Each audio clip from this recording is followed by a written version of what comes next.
I've been doing Talking Matters with my son Saint, and he's the youngest, so I thought that I'd get his vocab up there. It's about using full extended words and extending their vocabulary as well as my own. Going through the process, it has been really good. We talk more, a lot more.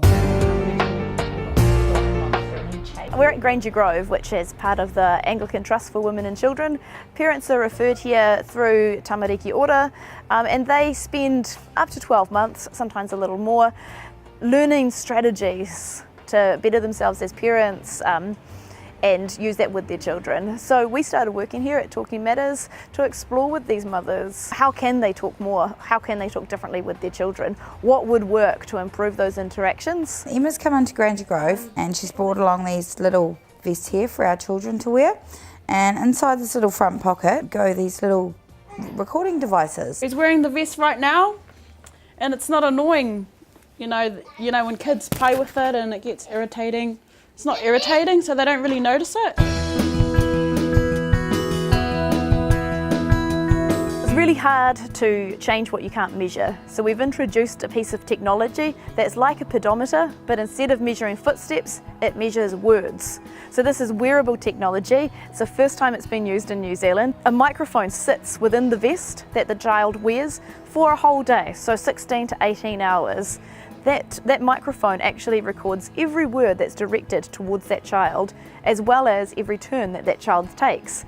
Now, a turn for a baby is not necessarily going to be a word, but that's still talking. So that might be things like in response to something that mum says. These are our little charts that we get back from Emma. On this graph, I've used 2,714 words. That's how many words I've spoken. And then my 8-month-old baby has responded to me with 601 turns. This is him here.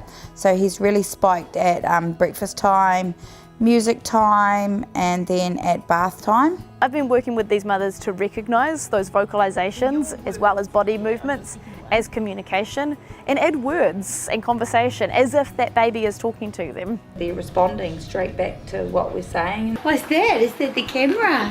When you're outside in the playground, it's about what colour the playground is, whether there's bars, a slide, what are you going to do on the slide. There's fresh green grass. When you're in the kitchen with food, it could be you're frying a fried egg with egg white and egg yolk.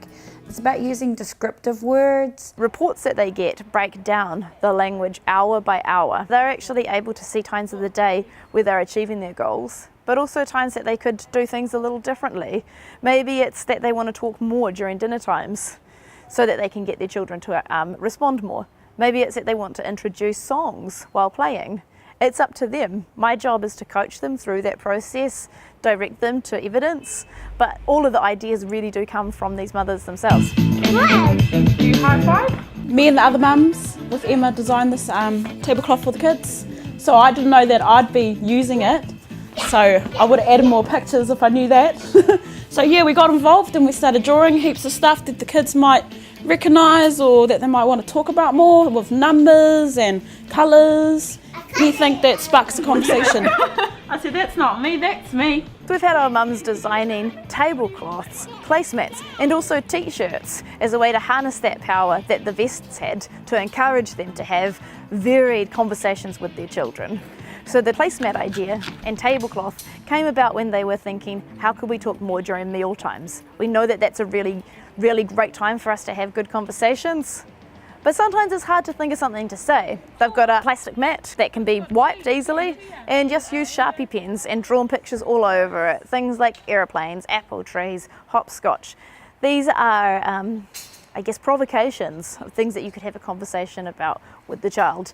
And we're seeing huge results with it. Actually seeing some older siblings step up and be a tuakana and help out the younger ones and talk about what they're doing. Drawing a rainbow. Drawing a rainbow. Wow, Mum drew that. Heaps of colours. I saw a rainbow. Try. So did I. It was out over there. This is our planet, Mum, and this is our sun and our moon going like this. Doing it throughout the weeks, it's been really good. So we've picked up our talking more. Instead of saying like chair, we've got a blue chair with steel legs and stuff like that. Oh look, there's a hole in the chair. Tyson's 4. As his mum, I pick up on what his interests are and I just throw in a few words, extra words here and there. I think it's exciting. Like, I like naming stuff. Now I'll be like, it's Weet-Bix and we're adding milk, and milk's from a cow, and putting sugar on it. Not too much sugar, just a little bit because of your teeth, you know, add on. You've got to brush your teeth every day. Yeah, that's what I like about it. The evidence is clear. The quality and quantity of talk and interaction that babies and young children speak goes on to influence their brain architecture.